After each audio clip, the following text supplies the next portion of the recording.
is up guys, welcome back to another video. Today we're going to be doing here a Donphan deck profile. So I believe this would be the first time I'm actually doing a deck profile on Donphan. This is quite a peculiar card. It came out all the way back in Vivid Voltage, so as you can see it is definitely one of the older decks out there. But it's something that I've just never had the opportunity to try out just because I didn't have all the cards I actually needed.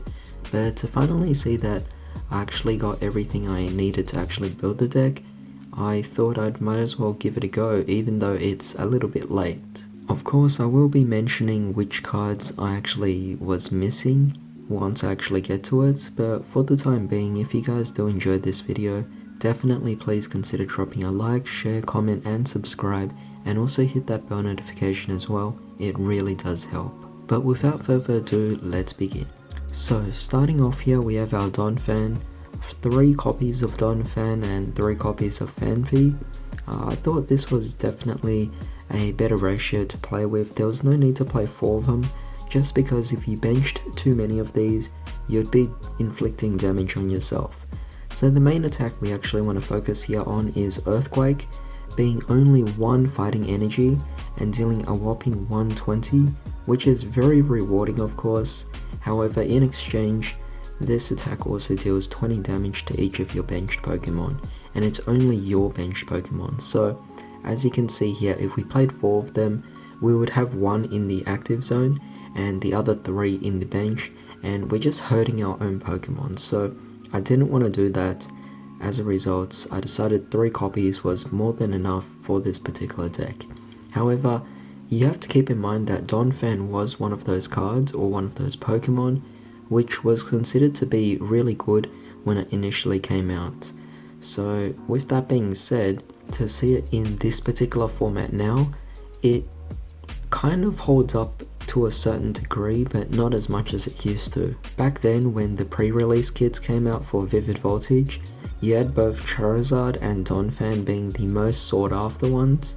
But given that in this particular format, a lot of cards have already rotated out, the decks like the Zard deck and also the Donphan deck has kind of fallen off the radar, but still definitely holds itself up. But there is a card we play in conjunction with the Donphan, so let's move on to that. So the card I really wanted to talk about in conjunction with the Donphan is the 2 copies of Steelix V. For the longest time I could not obtain these cards because it was just a really difficult card to get. Although I bought a lot of Vivid Voltage products, I only managed to pull 1 of them, and that was after a really long time, and to get the second one was incredibly difficult, like really difficult. So yeah, to finally get it is great. We only need 2 copies anyway, but it is a basic Pokemon with a whopping 250 HP. That's a lot to take off damage, because what we want to use here is Raging Hammer. We do not want to use Iron Tackle, it's a bit much.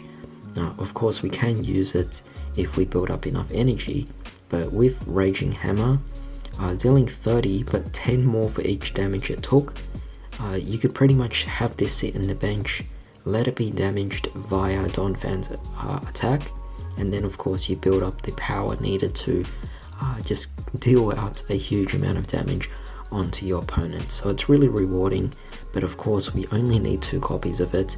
You have 2 of them benched and you have a couple of Donphans out there just dealing the damage for you. It works out incredibly well. Now to follow up on that, I'm also playing 2 copies of the Zacian V.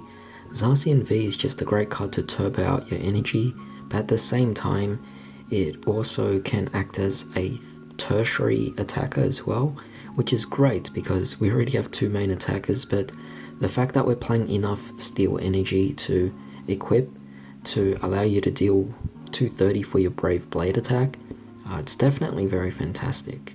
Finally, for some supportive Pokemon, we're playing the Crobat V as well as the Zigzagoon, just to dish out a bit more damage that we need to ensure we knock out certain Pokemon.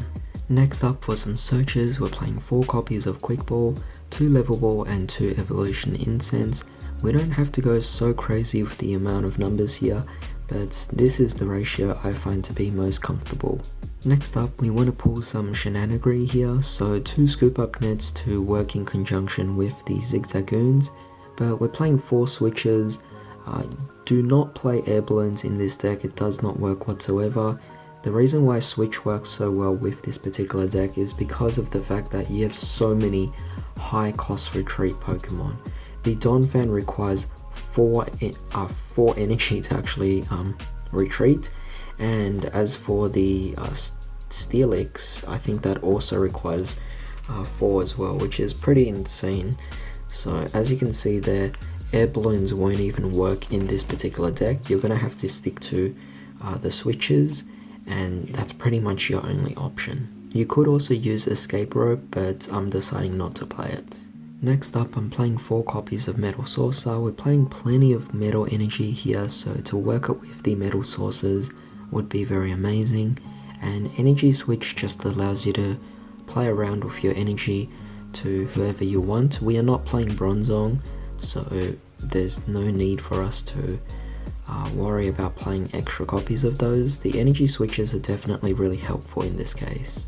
Of course, for a bit of disruption, we have to play Fan of Waves as well as Crushing Hammer. They're pretty self-explanatory options. The ratios are just completely up to you on what you want to adjust it to. And of course, for a bit of support, we're playing Ordinary Rod and Tool Scrapper as well.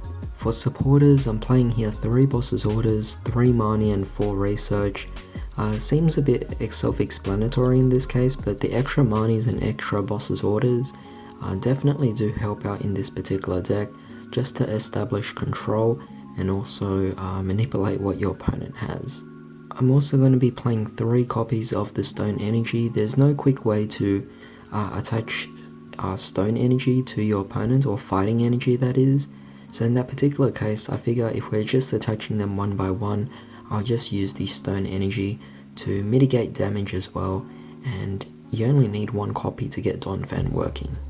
And finally, I'm playing 8 copies of the basic Metal Energy to work with Zacian, to work with Metal Sources, to work with Energy Switch. You have plenty of options available, and to play 8 is not too much at all. However, that was pretty much it for today's deck profile, so I do hope you guys enjoyed this one. Definitely let me know how you go in these particular decks when you're testing it through. It is a deck that, yes, is a bit late, but like I said, it is something I've always wanted to try out. So yeah, hope you guys have a lot of fun with this.